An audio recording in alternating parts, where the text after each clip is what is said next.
Tnediet konsultazzjoni nazzjonali dwar l-ewwel strateġija nazzjonali tal-kura paljattiva għal perjodu bejn l-2023 u l-2033.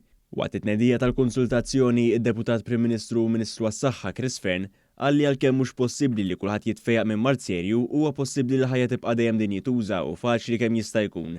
Huwa saħaq fuq l-importanza tal-kura paljattiva fid-djar tal-pazjenti stess, hekk kif meta wieħed ikun wasal lejn l-aħħar ta' ħajtu, tkun esperjenza ferm aktar komda jekk wieħed ikun id-dar mal-maħbubin tiegħu milli fi sptar imdawwar minn nies li ma jafhomx.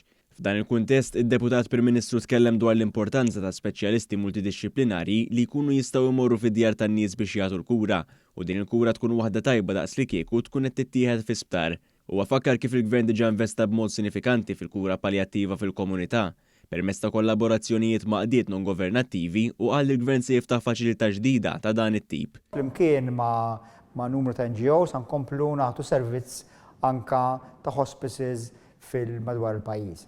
Għandna diġà numru ta' inizjattivi ma' Dar Bjon, pereżempju, u wkoll issa mal-hospice nkunu qegħdin niftħu fix-xhur li ġejjin binja ġdida, Hospice San Mikiel.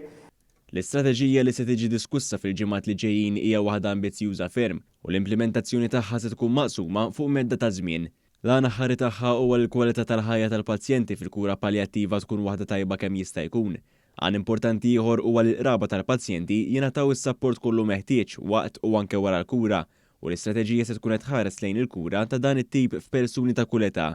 L-istrateġija se timmira wkoll li ssir ħidma mill-qrib fil-partijiet kollha li għandhom interess f'dan il-qasam, kemm dawk li jaqgħu taħt il-Gvern u anke l-barra mill-Gvern.